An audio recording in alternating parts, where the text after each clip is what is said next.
Hello and welcome. Today we are in the new Tier 9 US destroyer, the Johnston, and I am disappointed, but I will elaborate later.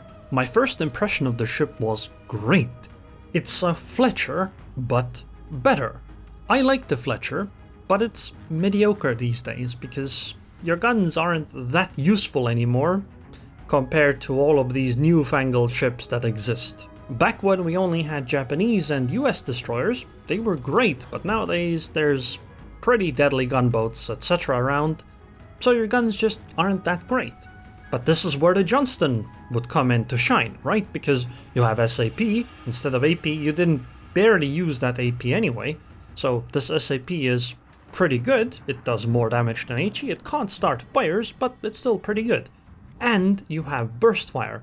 And the way it works is when you press the button to fire, it fires shells, then it waits 1.4 seconds, then it fires again, then it waits another 1.4 seconds and it fires again, and then it goes on cooldown for 9 seconds. And on this ship, burst fire actually improves your damage per minute compared to without burst fire, so there's really no reason not to use burst fire. This is where the buts come in.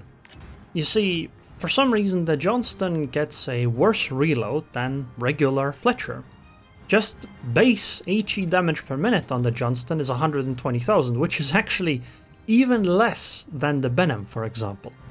But of course, with burst fire giving you more damage per minute, it is a little bit higher, it's 137,000.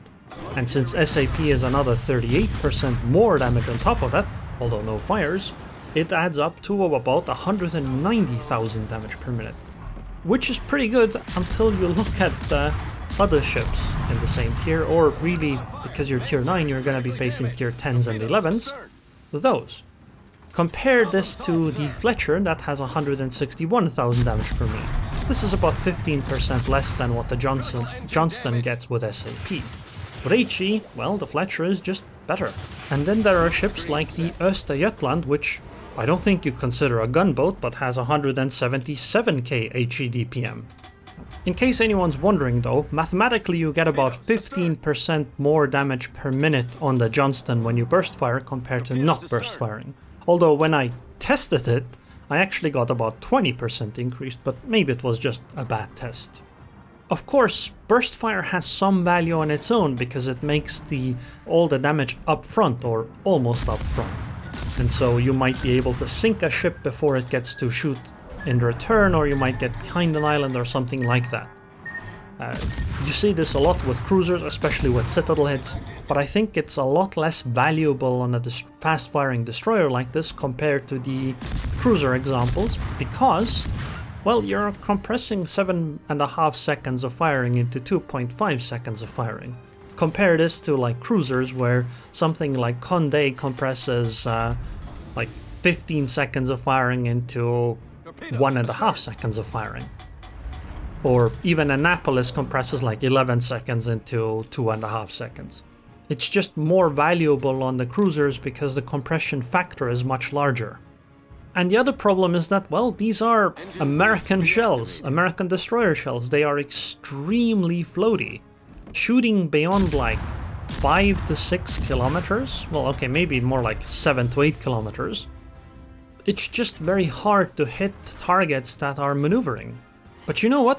All of that's okay, because Fletcher isn't a gunboat, it's more of a torpedo boat.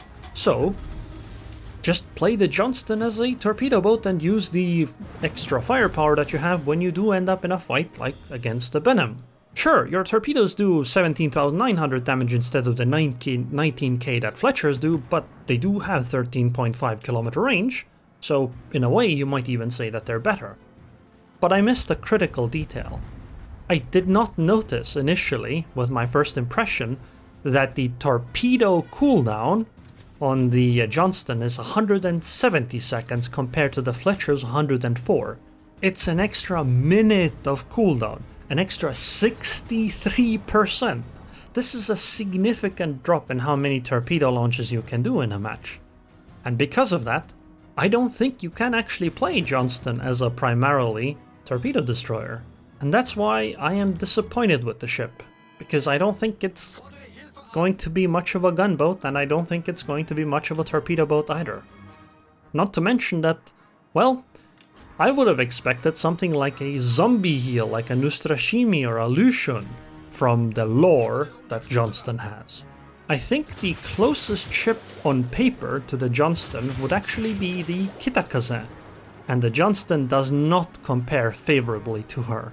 They both have about a 170-second reload on torpedoes. They both have similar damage per minute. The Johnston has about 190k with SAP. The Kitakaze has 192k with HE. If Kitakaze takes IFHE, they actually have the same penetration on SAP and HE. They have similar-ish concealment, similar-ish maneuverability, although I would favor Johnston in those factors. But this comparison has a little bit of a problem for the Johnston. Kitakaze has excellent ballistics compared to the Johnston. These shells just go all over the place when you try to fire at long range. Kitakaze doesn't have this issue. But you know what else is a problem there? Akizuki has the same guns as Kitakaze. That means a tier 8 destroyer will absolutely outperform with guns to Johnston. And it's not like Akizuki's torps are terrible. And you know what else? When you get into tier 10 battles, you run into a Gearing, and Gearing just has 220k HE damage per minute. Same with the Holland. They're just gonna beat you with guns. And they're really considered torpedo boats mostly, right? So it's a pretty questionable position that you're in. Of course, ultimately you have to remember, as a destroyer, your primary contribution are things like capping, chasing off other destroyers, spotting the enemies, stuff like that, right? You can absolutely perform all of these roles well, unlike some gunboats, right? Your concealment is good enough, you have a smoke screen, you have a speed boost, your maneuverability is good enough, you have anti-air. So you can actually perform the role of a destroyer quite well. So it's not unplayable. You can absolutely do decently fine with the ship, you can win games, etc. I just think you would be better served by playing some other ships. I really wish that they would improve the ship somehow, either giving her better ballistics or boosting the reload to the same level as Fletcher and then adding the burst fire on top of that, or maybe reducing the torpedo cooldown from 170 to like 120, 130 seconds, something like that. I really wish, and this is where I have some regrets, because I didn't play it during the testing period where we could give feedback, and I wish I had. I really wish I had, because I think the concept is kind of cool, it just doesn't bear out, I think. Maybe even give it a heal or a zombie heal or whatever, I don't really know, but just remember, right? One of the ships you're competing with at this tier is the Black, who has 15% less HE damage per minute as this ship has SAP damage per minute.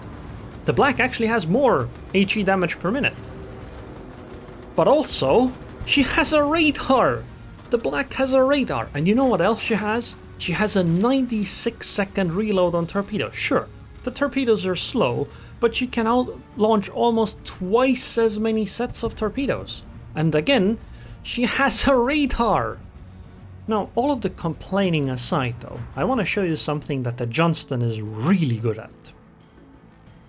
Nevsky's radar goes out and spots a Changmu in front of me. And now I'm using SAP with the burst fire.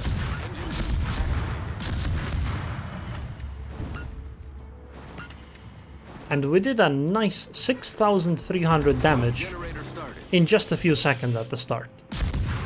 This is what the Johnston excels at. You go in and you blast really hard. And honestly, we probably would have done better without the radar, because we would have been slightly closer. That's the kind of situation that the Johnston is perfect for. You just run face first into a torpedo destroyer and then you just smoke them. It's just that those situations are so rare. For example, in this match, there's a Benham here, a torpedo destroyer. I could run face first into him and do something similar to him. The problem is, if I do that, that Azuma is gonna hit me really hard and potentially just win the fight for the Venom. Or even if I somehow survive this, I don't have a heal or HP to really, do it again. So after that, I would be playing the same game I am right now, where I try to stalk around, maybe run into the DD here and there. Now, the good thing though is, because of this ability, I don't actually have to worry about running into the Venom.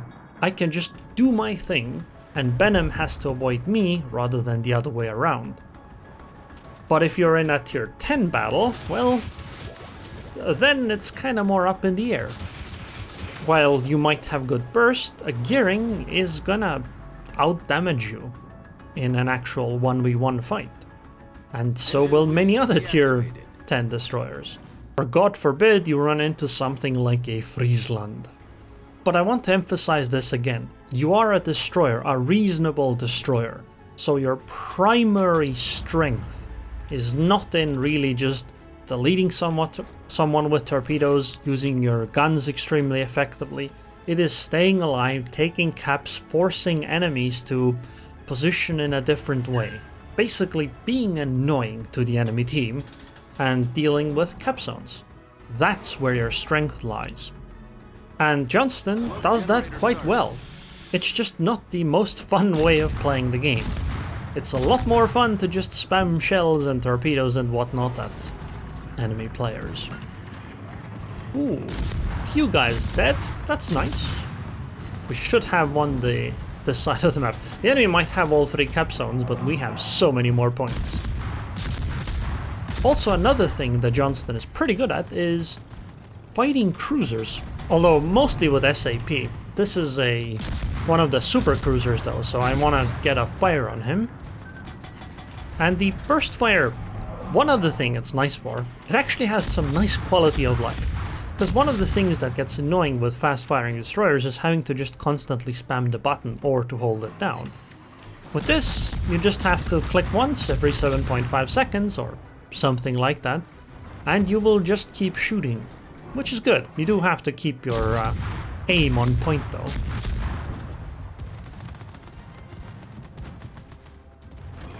Oh, and the anti-air on this destroyer, it's not the greatest, but it's still pretty effective. I have definitely warded off some CVs in the matches that I've played. One more caveat I would like to make is that maybe it's a skill issue. Maybe the ship is just completely fine and I am simply incapable of playing it correctly. I don't really know. I am absolutely willing to say that it could be a skill issue. I've had a lot of troubles with getting decent matches in this ship, but I suspect that a lot of other players are gonna have a somewhat similar experience. While it's way too early to say, the World of Warships numbers site has put the Johnston at the lowest win rate of tier 9 destroyers. Oh, I think I'm dead. Yeah, the Santander's radar. There's no way the Azuma lets me live. This guy is a little bit too good at the game to do that, because he's been hitting me even while I was unspotted in smoke. Oh, and I guess there's also the CV with his impossible to dodge bombs. Yep. But the game is pretty much won though. We're gonna almost certainly take the B cap as well with Jäger. So, I mean, I had a pretty good game though. 163k damage. We did hold on the C cap for a while. We warded off the Venom. So I think we did our part. So as you can see, the Johnston absolutely can play fine. And I've had a bunch of games like this where things do work fine. I just don't quite get the excitement and the overall performance that I normally do. On that note, I'd like to say that I haven't actually been in that many tier 7 matches where I fought like tier 7 destroyers.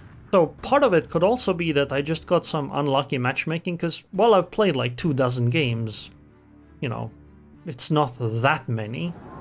I know that we're gonna win this match, so let's just jump to the end. This Azuma played really, really well. And by the way, nobody actually ended up taking care of the Venom. The Venom just had basically I'd like to say free reign, but that's not really true. He didn't have free reign in terms of his positioning, he just was never threatened. So in conclusion, I think the ship is just meh. And I definitely preferred playing something like the Kitakaze instead. I hope Wargaming buffs the Johnston in some way. Also, that Zanzang definitely played his heart out. Well done. 2125 base XP is great. 25 planes too, so yeah, it's a tier 8 CV, but nevertheless, you can shoot some planes down. By the way, tomorrow I'll be posting another Johnston video, which shows a bit of a different type of match, where anti-air is involved quite a bit. So let's briefly talk about the Captain skill build. I went just with the recommendations. I tried a bunch of different builds. I used Dazzle, for example, in one build. I used RPF in another build. But I ended up defaulting back to the recommended because, well, while it's great to drop the torpedoes to try some other skills, the problem is eventually you run out of HP and then you're back to basically torpedoing.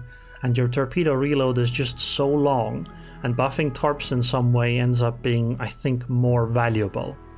This is also one thing where I made a difference with the upgrade system, where I went with the torpedo speed upgrade rather than aiming systems, because I think the 7% dispersion isn't going to make enough of a difference at the kinds of ranges that your ship is really effective at. So I think going for the torps is gonna be better. So anyways, I hope you guys enjoyed this video and that you'll watch tomorrow's Johnston video too.